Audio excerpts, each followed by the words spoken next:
On December 2nd, 2023, the Dallas Mavericks made the most incredible scoring run you've likely ever seen at the professional level, absolutely torching the OKC Thunder 30-0 in the fourth quarter. How exactly did they do it?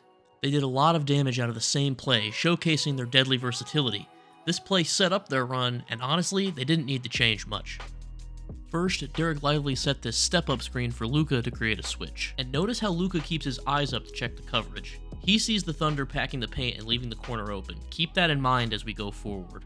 When the Thunder blitz him from just one pass away, he makes them pay with an easy look for Lawson's wide open three. Their next possession, they went right back to it. Lively set the drag screen for Luka. That created a mismatch for Lively, who is unquestionably the biggest roll threat on the floor.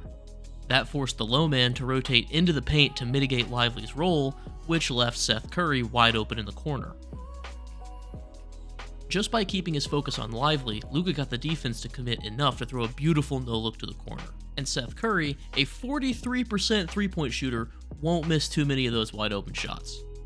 Their third possession was more of the same, but with Lawson as the screener. Understandably, Lou Dort didn't want to leave Kenrich Williams stranded on Luka Island, but he helped from one pass away, something you absolutely cannot do against Doncic. And once again, Lawson makes them pay by hitting the jumper.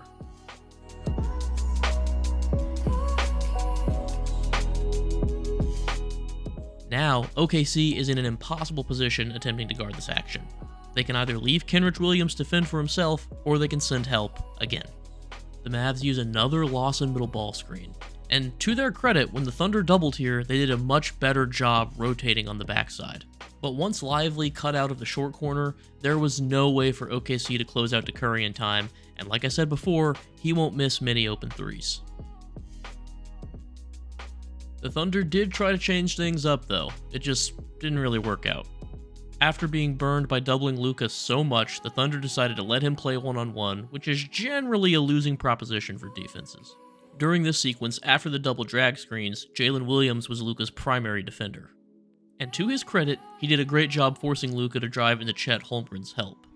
But Luka did what Luka does, hitting Olivier Maxence Prosper with a nifty no-look bounce pass behind Chet's back.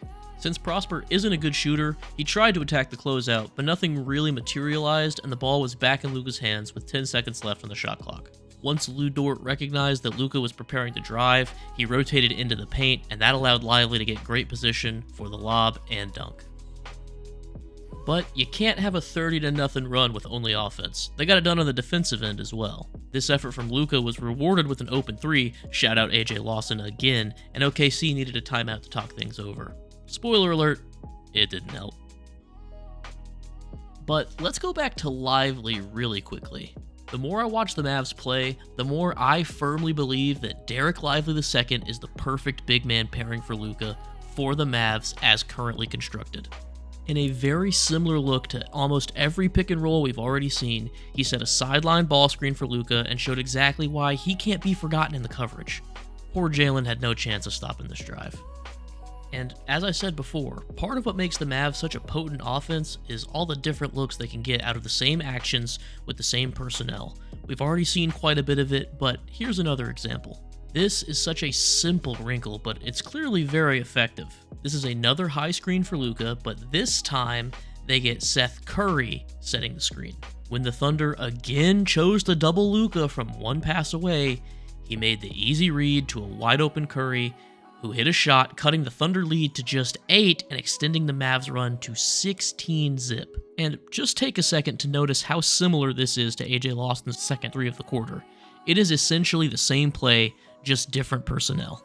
The very next possession was very similar to some things that we saw earlier, with double drag screens set for Luka, this time with Curry and Lively setting those screens, and that got him an ISO matchup with Kenrich Williams. The Thunder didn't want to double again for obvious reasons, especially from one pass away like they'd been doing, so Williams was just left on an island. Luka went to work, and look at how the defense collapsed here. Once again, Curry was wide open, and we've seen how this movie ends. And just listen to that crowd.